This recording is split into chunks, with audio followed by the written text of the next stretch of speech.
Hello friends, welcome to my channel. Movie शुरू होती है और हम देखते हैं एक फैमिली को जिसमें 4 लोग शामिल होते हैं। आदमी कीटक, उसकी बीवी जुनसो, बेटी कीजन और बेटा कीवो। वो लोग एक छोटे से बेसमेंट में रह रहे होते हैं। उन लोगों को सरवाइव करने के लिए बहुत मेहनत करनी पड़ती थी क्योंकि उनकी फाइनेंशियली हालत बहुत खराब थी। वो अपना घर चलाने के लिए पिज्जा के बॉक्स बनाने का काम करते थे, मगर घर का खर्च चलाने के लिए ये काम उनके लिए काफी नहीं था। फिर एक दिन कीवो का दोस्त जो उसके साथ यूनिवर्सिटी में पढ़ता था उनके घर पर आता है। वो कीवो को एक पत्थर देता है और कहता है कि मेरे दादा ने ये पत्थर तुम्हारे लिए भेजा है। आमतौर पर इस पत्थर को बहुत खास समझा जाता था और इसके बारे में ये ख्याल था कि जिसके पास भी वो पत्थर होता है उसे खुशियाँ मिलती हैं और उसके हालात अच्छे हो जाते हैं। कि वो अपने दोस्त को अपनी फाइनेंशियली हालत के बारे में बताता है जो कि ठीक नहीं है। उसका दोस्त उसे कहता है कि मैं स्टडी के लिए आउट ऑफ कंट्री जा रहा हूँ। जिस लड़की को मैं ट्यूशन पढ़ाता था तुम उस लड़की को इंग्लिश पढ़ा दिया करना। इस पर कीवो कहता है कि मैं तो कॉलेज जाता नहीं और वो लोग मुझे काम नहीं देंगे। उसका दोस्त कहता है कि तुम्हारे लिए मैं सिफारिश कर दूंगा, तुम बस अपनी बहन से एक फेक डिग्री बनवा लो। कीवो की बहन आर्टिस्टिक थी और वो उसके लिए डिग्री बना देती है। फिर कीवो उस घर में चला जाता है जहाँ उसने ट्यूशन देनी होती है। वो घर काफी बड़ा और काफी खूबसूरत होता है और वो फैमिली काफी रिच होती है। उस फैमिली का नाम पार्क फैमिली होता है। इस फैमिली में भी 4 लोग थे,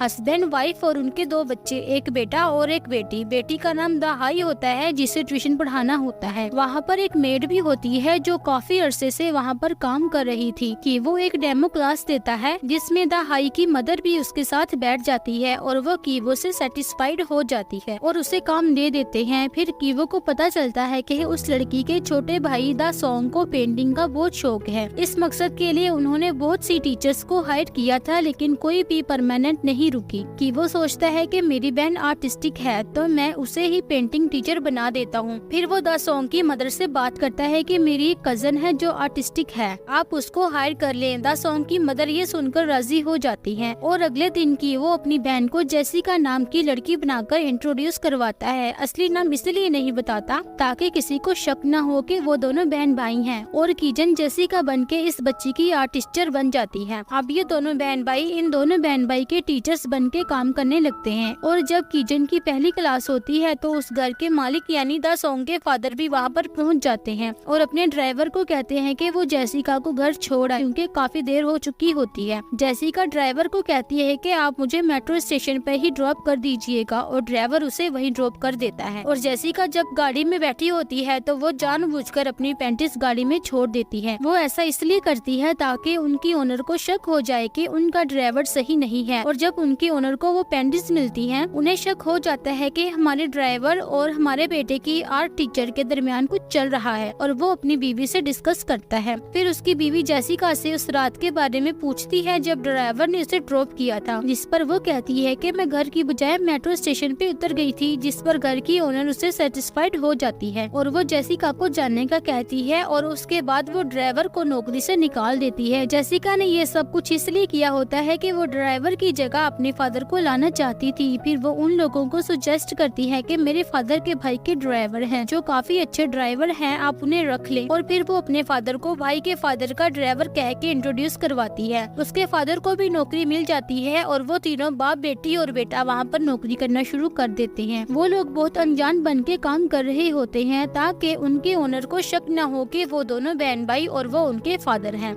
फिर हम देखते हैं कि कीवो जब दाहाई को ट्यूशन पढ़ा रहा होता है तो वो एक दूसरे को लाइक करने लगते हैं। अब कीवो और कीजन अपनी मदर को भी उस घर में काम दिलवाना चाहते थे और इस मकसद के लिए उन्हें मेड को वहाँ से निकलवाना था जो कि इतना आसान नहीं था। वो एक प्लान सोचते हैं। पीच के ऊपर जो पाउडर होता है उसे किसी भी इंसान को एलर्जी हो सकती है और वो ऐसा ही करते हैं। जब वो मेड डॉग से खेल रही होती है तो वो पाउडर उस पे गिरा देते हैं जिससे उसको शदीद एलर्जी हो जाती है और वो हॉस्पिटल चली जाती है। जब वो हॉस्पिटल होती है तो कीवो के फादर भी वहाँ पर पहुँच जाते हैं। वो एक सेल्फी लेते हैं जिसमें वो उसे भी कैप्चर कर लेते हैं। फिर वो घर की मालकिन को शॉपिंग पे लेके जाता है और वहाँ उसे बताता है कि मैंने घर की मेड को हॉस्पिटल में देखा था और जब मैं सेल्फी बना रहा था तो वो भी बीच में आ गई और ना चाहते हुए भी मैंने उस लेडी की बातें सुन ली हैं। उसे टीबी है लेकिन उसकी मालकिन उस बात पे यकीन नहीं करती। फिर वो अपनी बेटी कीजन को मैसेज करता है कि हम 3 मिनट तक घर पहुंच रहे हैं। मैसेज देखते ही कीजन दोबारा से पीच का वो पाउडर मेड पे डाल देती है और उसे फिर से खांसी होना शुरू हो जाती है और उस दौरान घर की मालकिन भी वहाँ पे पहुँच जाती है और वो लेडी एक टिश्यू इस्तेमाल करती है और फिर उसे डस्टबिन में फेंक देती है। फिर उनका ड्राइवर डस्टबिन की तरफ जाता है जहाँ उसने टिश्यू फेंका होता है। टिश्यू पर वो सॉस गिरा देता है और अपनी मालकिन को दिखाता है, जिससे उसे यकीन आ जाता है कि मेरा ड्राइवर ठीक कह रहा था कि इस मेड को टीबी है। फिर वो अपने ड्राइवर को कहती है कि तुम इस बात का जिक्र अपने मालिक से ना करना वरना वो काफी गुस्सा हो जाएंगे। और फिर वो उस औरत को भी नौकरी से निकाल देते हैं और उनका ड्राइवर बड़ी चालाकी से अपनी बीवी को कुक के तौर पे इंट्रोड्यूस करवाता है और अब इसकी बीवी को भी नौकरी मिल जाती है और फिर वो चारों लोग एक ही फैमिली में काम कर रहे होते हैं और किसी को शक भी नहीं होने देते कि वो एक ही फैमिली से हैं। बड़ी चालाकी से वो अपने नाम चेंज करके रह रहे थे। उन लोगों के हालात काफी बदल चुके थे। गरीबी से उन लोगों की हालात काफी अच्छे हो जाते हैं, अच्छा खाने को मिलता है और अच्छी पे ले रहे होते हैं। दहाई का बर्थडे होता है और पाक फैमिली उसे सेलिब्रेट करने के लिए पिकनिक पे जाने का फैसला करते हैं और वो चले जाते हैं। उनके जाने के बाद ये चारों लोग एक पार्टी सेलिब्रेट कर रहे होते हैं। वो लोग काफी इंजॉय कर रहे थे। अचानक से डोरबेल बजती है और दरवाजे पे वही पुरानी मेड खड़ी होती है। वो कहती है कि मेरा कुछ सामान वहाँ पर रह गया है जिससे मैं लेना चाहती हूँ। किचन उसे अंदर आने देती है और फिर वो लेडी बेसमेंट में चली जाती है। काफी टाइम गुजरने के बाद भी वो लेडी वापस नहीं आती, जिसपे जुनसू वहाँ जाकर देखती है कि वो एक कबर्ड को धकेल रही होती है। वो उससे हिल नहीं रहा होता क्योंकि उसके नीचे प्लेट फंसी होती है। जुनसू उस प्लेट को निकाल देती है और वो अलमारी अपनी जगह से हट जाती है। इस अलमारी के नीचे दरअसल एक रास्ता होता है, एक खुफिया रास्ता जो नीचे की तरफ जा रहा था। वो मेड वहाँ पर चली जाती है और देखती है वहाँ पर एक आदमी है जो हकीकत में वो उसका हस्बैंड होता है। उसने उसे यहाँ पर छुपा कर रखा होता है। उसे यहाँ पर तकरीबन 4.5 साल हो जाते हैं। पार्क फैमिली को इस बारे में नहीं पता होता क्योंकि उनसे पहले जो फैमिलीज यहाँ पर रह रही थी वो उन्हें नहीं बताती और ये लेडी काफी अरसे से यहाँ काम कर रही थी। ये सब जानती थी कि यहाँ एक खुफिया रास्ता है। उसने अपने हस्बैंड को यहाँ इसलिए छुपाया होता है क्योंकि उसके सर पे कुछ कर्जा होता है जिसको अगर वो नहीं उतारेगा तो लोग उसे मार देंगे। फिर वो मेड जुनसो को कहती है कि तुम हफ्ते में एक मरतबा मेरे हस्बैंड को खाना दे दिया करो, यहाँ पर फ्रिज अवेलेबल है, उसके बदले में मैं तुम्हें पे कर दूंगी। जुनसो इनकार कर देती है और पुलिस को कॉल करने का कहती है, जिस पर वो औरत काफी मिन्नतें करती है कि वो ऐसा ना करे। और जुनसो का हस्बैंड और बेटा भी सीढ़ियों से ये बातें सुन रहे होते हैं। उनमें से किसी का पाँव स्लिप हो जाता है और वो तीनों सामने आकर गिर जाते हैं। ये देखकर वो मेड वीडियो बना लेती है कि वो कहता है कि पापा मेरा पाँव, और ये भी वीडियो में रिकॉर्ड हो जाता है। उसे पता चल जाता है कि ये चारों फैमिली हैं। उन्होंने चालाकी से यहाँ पे नौकरी हासिल की है। ये वीडियो वो घर की मालकिन को सेंड करने का कहती है, जिस पर जुनसो उसे काफी मिन्नतें कर रही थी कि वो ऐसा ना करे। वो औरत अपने हस्बैंड को लेकर ऊपर आ जाती है और उन चारों को कहती है कि वो हाथ ऊपर करके खड़े हो जाए। वो चारों खड़े हो जाते हैं और वो उनका भी वीडियो बना लेती है। ये चारों उन दोनों हस्बैंड वाइफ पे हमला कर देते हैं और उनसे मोबाइल लेके वीडियो डिलीट कर देते हैं। उन लोगों की आपस में लड़ाई हो रही होती है कि अचानक से टेलीफोन की घंटी बजती है। जुनसो फोन उठाती है और ये घर की मालकिन का फोन होता है। वो कहती है कि तेज बारिश की वजह से ट्रिप कैंसिल हो गई है और हम 8 मिनट तक वापस आ रहे हैं। और वो उसे खाना बनाने का बोलती है। 8 मिनट तक उन्हें घर का सारा सामान भी सेट करना था। कॉल के दौरान वो तीनों उन दोनों हस्बैंड वाइफ का मुंह बंद करके खड़े होते हैं। फिर वो लोग उन हस्बैंड वाइफ को बांध के दोबारा बेसमेंट में छोड़ आते हैं और सफाई करना शुरू कर देते हैं। और ठीक 8 मिनट के बाद वो फैमिली घर पे आ जाती है और वो लोग घर की सफाई भी कर चुके होते हैं और जल्दी से चुप जाते हैं और उनको जरा भी शक नहीं होता कि उनके आने से पहले यहाँ पे क्या कुछ हो चुका है। वो लोग खाना खाते हैं और घर की मालकिन जुनसो को बताती है कि एक बर्थडे की रात को मेरा बेटा केक खाने के लिए उठा था। तब उसने एक भूत को देखा था, लेकिन वो भूत नहीं होता, वो उस मेड का हस्बैंड होता है। और ये लोग समझते हैं कि शायद वो कोई भूत हो। बारिश हो रही होती है और उनका बेटा दासोंग कहता है कि आज रात में बाहर सोऊंगा और वो टेंट लेके बाहर बैठ जाता है। दासोंग की मदर और फादर हाल में सोते हैं ताकि सारी रात वो उसको देख सके। वो दोनों सोफे पर लेटकर बातें कर रहे होते हैं और सोफे के नीचे कीवो, उसकी बहन और फादर छुपे हुए होते हैं। घर का मालिक अपनी वाइफ को बता रहा था कि हमारे ड्राइवर के जिस्म से नागवार किस्म की स्मेल आती है जिसको बर्दाश्त करना नामुमकिन है। और वो सच कह रहा था क्योंकि जिस घर में वो रह रहे थे वो गार्बेज एरिया था। लोग वहाँ पर टॉयलेट्स करते थे, जिस वजह से उस घर के सारे लोगों की जिस्म में और कपड़ों में एक गंदी स्मेल आती थी। और ये सब बातें वो लोग भी सुन रहे थे। इन्हें बुरा लगता है क्योंकि एक बार दासोंग ने भी ये बात कही थी कि मेरी टीचर में से स्मेल आती है और वैसी ही स्मेल हमारे ड्राइवर और मेड में से भी आती है। फिर वो लोग अपना सोप, अपना टॉवल चेंज करने का सोचते हैं, लेकिन ये इनके जिस्म की स्मेल नहीं होती बल्कि उस घर की होती है जहाँ पर वो रह रहे थे। और जब वो दोनों सो जाते हैं तो ये सोफे के नीचे से निकलकर अपने घर में, अपनी बेसमेंट में आ जाते हैं। बहुत तेज बारिश हो रही होती है और जब वो अपने घर घर में पहुंचते हैं तो वो देखते हैं कि उनका सारा घर पानी से भर चुका है। घर की खिड़की खुली रहने की वजह से सारा पानी अंदर आ जाता है और अब वो जगह रहने के काबिल नहीं थी। फिर वो एक जगह जाते हैं जहाँ बहुत से लोग सो रहे थे। वो लोग भी अपनी रात वहीं पे गुजारते हैं। फिर कीजन को घर की मालकिन की कॉल आती है। वो कहती है कि हमारे बेटे की बर्थडे है और आप उसकी टीचर हैं, आपको आना चाहिए, जिससे उसे बहुत खुशी होगी। और वो कीवो को भी बुला लेती है। फिर वो बाजार में शॉपिंग करने जाती है। जब वो गाड़ी में बैठी होती है तो उसके ड्राइवर में से एक अजीब किस्म की स्मेल आ रही थी, जिस पर उसके ड्राइवर को काफी बुरा लगता है क्योंकि वो नहीं चाहता कि लोग उनके साथ ऐसा बिहेव करें। उसकी मालकिन भी ऐसा नहीं करना चाहती थी लेकिन उसे ऐसा करना पड़ा। फिर पार्टी चल रही होती है और कीवो और उसकी स्टूडेंट द हाई ऊपर होते हैं और कीवो उसे पूछता है क्या तुम्हें लगता है कि हम इनमें से एक हैं? वो अपने सर को यस कहते हुए सर हिला देती है लेकिन वो उनमें से एक नहीं होते और वो सोचता है कि बेसमेंट में जो लोग हैं अगर वो ऊपर आ गए तो उनका राज फाश हो जाएगा और फिर उन्हें नौकरी से भी हाथ धोना पड़ेगा। फिर वो कुछ सोचते हुए वही पत्थर जो उसके दोस्त ने उसे दिया था उसे निकालता है और बेसमेंट में चला जाता है जहाँ उस लेडी की एक रात पहले ही मौत हो चुकी थी, क्योंकि जब वो लोग उन्हें नीचे लेकर जा रहे थे तो वो भागकर ऊपर आने की कोशिश करती है। उस पे जुनसो उसे टांग मारती है और वो गिर जाती है और मर जाती है। उन चारों को इस बारे में पता नहीं होता और वो नीचे पहुंच जाता है और उसके हाथ में वही पत्थर था। किसी तरह उसके हाथ से वो पत्थर गिर जाता है लेकिन वो बड़ी चालाकी से चुपके से जाके उस पत्थर को उठा लेता है। वो उन दोनों को मारने वाला था ताकि उनका राज कभी भी ना खुले, क्योंकि वो अपनी फैमिली को बचाने के लिए कुछ भी कर सकता था। और वो आहिस्ता आहिस्ता आगे बढ़ता है। उस मेड का हस्बैंड जो अपने आप को खोल चुका था वो कीवो के गले में रस्सी डालकर उसे घसीटता है और उस रस्सी को एक जगह पे अटका देता है और फिर वो वही पत्थर उठाता है और कीवो को पत्थर से मारने लगता है लेकिन नहीं मारता और वहाँ से भाग जाता है और पार्टी वाली जगह पे आ जाता है। फिर उसकी नजर कीजन पे पड़ती है। कीजन केक लेकर द सॉन की तरफ जा रही थी और वो उसे फौरन पहचान लेता है। वो एक चाकू से कीजन के सीने पे वार करता है जिससे वो काफी जख्मी हो जाती है। कीजन के फादर उसके जख्म को दबाते हैं ताकि खून ज्यादा ना निकले लेकिन उसका जख्म काफी गहरा था। जुनसो देखती है कि उसने मेरी बेटी पे हमला किया है। वो उसकी तरफ बढ़ती है और उन दोनों के दरमियान शदीद लड़ाई हो जाती है और इस लड़ाई में जुनसो उस आदमी को मार देती है। अब घर का ओनर अपनी चाबी लेना चाहता था जो कि उस मरे हुए आदमी के नीचे पड़ी थी और वो चाबी जब निकाल रहा था तो उसे काफी स्मेल आती है और वो अपने मुंह पे हाथ रख लेता है और जब उसका ड्राइवर उसे ऐसा करते हुए देखता है तो उसके चेहरे के तासुरात बदल जाते हैं। वो शदीद गुस्सा था। वो चाकू उठाता है और उस चाकू से मालिक पे वार कर देता है। वो ऐसा इसलिए करता है क्योंकि उसके मालिक को चाबी चाहिए थी ताकि वो अपने बेटे द सॉन्ग को हॉस्पिटल लेकर जाए क्योंकि वो बेहोश होता है। और दूसरी तरफ उसकी अपनी बेटी भी मर रही होती है लेकिन उसके बारे में उसे कोई ख्याल नहीं आता। ड्राइवर अपने मालिक को काफी हैरानी से देख रहा था क्योंकि जब वो पुरानी मेट के हस्बैंड के नीचे से चाबी निकाल रहा था उसने अपने नाक पे हाथ रखा था जिससे उसे बुरा लगता है क्योंकि उसके जिस्म में से भी सेम वैसी स्मेल आ रही थी और वो खुद को उस आदमी के साथ रिलेट कर देता है। अब उसे उस बात का एहसास हो जाता है कि हम जैसे लोगों को ये लोग हकारत की नजर से देखते हैं। उस तंग नजर देखने की वजह से उसने अपने मालिक को चाकू से मारा था और उसके बाद वो ड्राइवर वहाँ से गायब हो जाता है और कीजन मर जाती है और कीवो बच जाता है लेकिन उसकी मेंटली हालत डिस्टर्ब हो जाती है। फिर उन माँ बेटे पे धोखेबाजी, चालबाजी और साजिश का केस चलता है लेकिन कोर्ट उन्हें कोई सजा नहीं देता, कुछ इंस्ट्रक्शन देता है और छोड़ देता है और पाक फैमिली भी वो घर सेल कर देती है। एक जर्मन फैमिली उस घर को खरीद लेती है। वो लोग उस घर की हिस्ट्री के बारे में नहीं जानते थे और उस बेसमेंट में आज भी वो ड्राइवर रह रहा था क्योंकि अपने मालिक को मारने के बाद वो यहाँ आकर छुप गया था और किसी को पता नहीं चलता। और फिर वो लाइट ऑन ऑफ करके अपने बेटे को ये मैसेज देता है कि वो आज भी जिंदा है और यहाँ पे छुपा हुआ है। उसका बेटा दूर से एक दूरबीन के जरिए देखता है और अपने फादर के सिग्नल को समझ आता है कि उसके फादर आज भी जिंदा है और उसी बेसमेंट में है। उस ड्राइवर को इस बात का पछतावा होता है कि उसने पाक फैमिली की ओनर को मार दिया और वो उनकी तस्वीर के सामने जाकर अपोलोजाइज करता है। फिर कीवो कहता है कि एक दिन मैं बहुत पैसे कमाऊंगा और हम वही घर खरीद लेंगे और ऐसा हो भी जाता है। वो घर वो खरीद लेता है और उसका फादर बेसमेंट से बगैर किसी खौफ के बाहर आ जाता है और अपनी फैमिली से मिलता है। लेकिन ये सब कुछ उसकी सोच होती है, हकीकत में ऐसा कुछ भी नहीं होता और यहीं पे ये मूवी एंड हो जाती है।